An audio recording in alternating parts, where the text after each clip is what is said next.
Bonjour à tous et à toutes, c'est Paul Dame pour vous présenter aujourd'hui encore un sapin en sucette.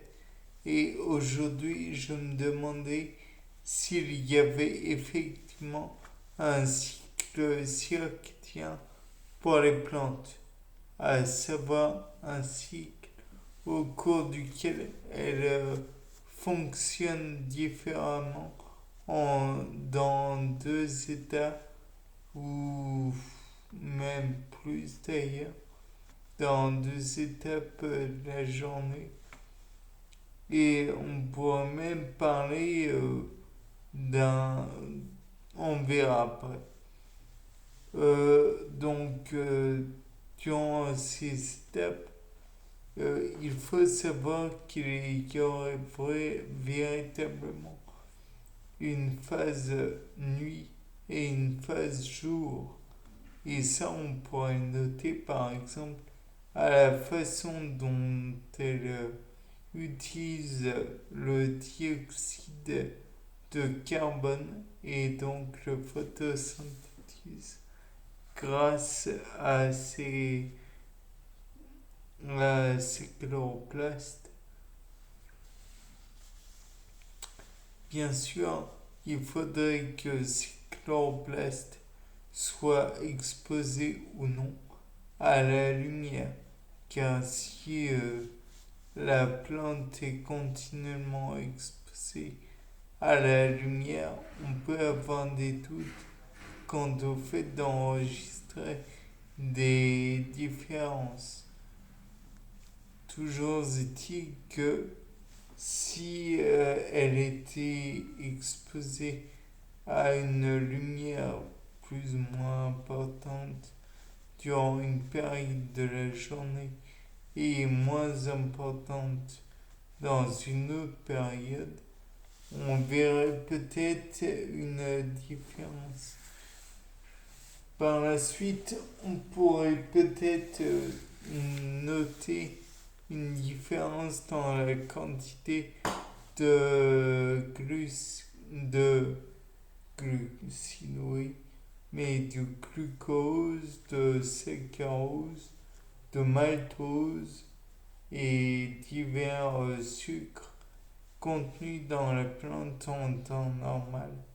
La cellulose, par exemple, en étant un, on pourrait noter la solidité de la plante si éventuellement celle-ci avait la lumière continuellement allumée ou continuellement éteinte, ou alors des périodes différentes. Il est à noter aussi que les habitudes d'une plante, telles que les algues par exemple, peuvent varier selon la profondeur à laquelle elle se trouve. Peut-être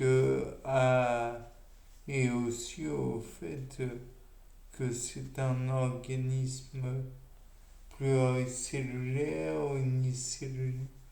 Enfin, il existe beaucoup de questions que l'on peut se poser dessus. Toujours est-il que si la plante est continuellement soumise à la lumière, est-ce que la photosynthèse serait différente ou non?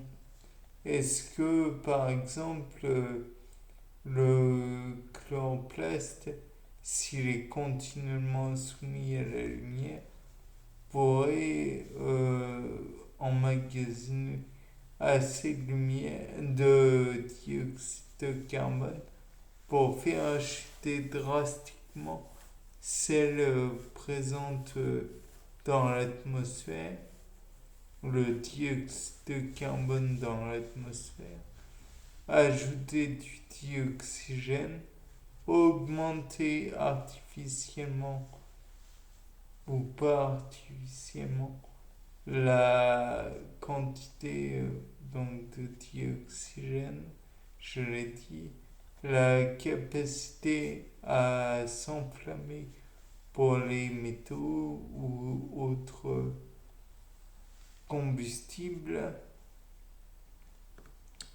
Peut-être se pourrait-il qu'il y ait par exemple des métaux comme du fer ou de l'aluminium qui se mettent à brûler alors qu'on n'est aucunement en condition, puisque l'aluminium dans des conditions d'oxygène normal, je crois que ça fond à 660 degrés Celsius. Le fer, ça doit être aux alentours des 1400 degrés Celsius. Je puis vous affirmer que j'aurai très chaud à cette température et qu'à mon avis, je ne serai pas le seul.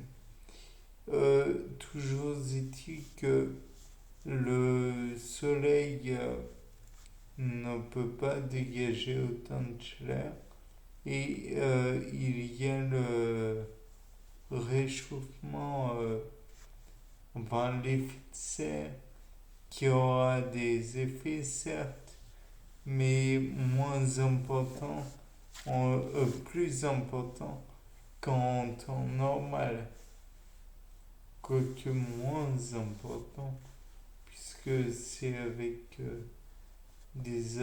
des molécules à trois atomes essentiels. Oui, trois atomes, donc moins d'effet de serre. Donc on aurait plus froid. Et donc on peut envisager le fait que s'il y avait plus de dioxygène, la plante finirait par disparaître elle-même puisqu'elle ne pousserait plus dans des terrains où il fait froid. Bien, dans tous les cas de figure, on en était rendu au fait que la plante ne pourrait plus aurait accès à la lumière non-stop. Mais peut-être y aurait-il des périodes où même en ayant la lumière, la plante ne photosynthétiserait plus. Peut-être qu'au bout d'un moment, elle se mettrait à relâcher du dioxyde de carbone. De plus, peut-être que le soleil pourrait ne plus éclairer et donc elle serait dans une phase d'obscurité complète. Et là, elle relâcherait peut-être du dioxygène, mais ou du dioxyde de carbone.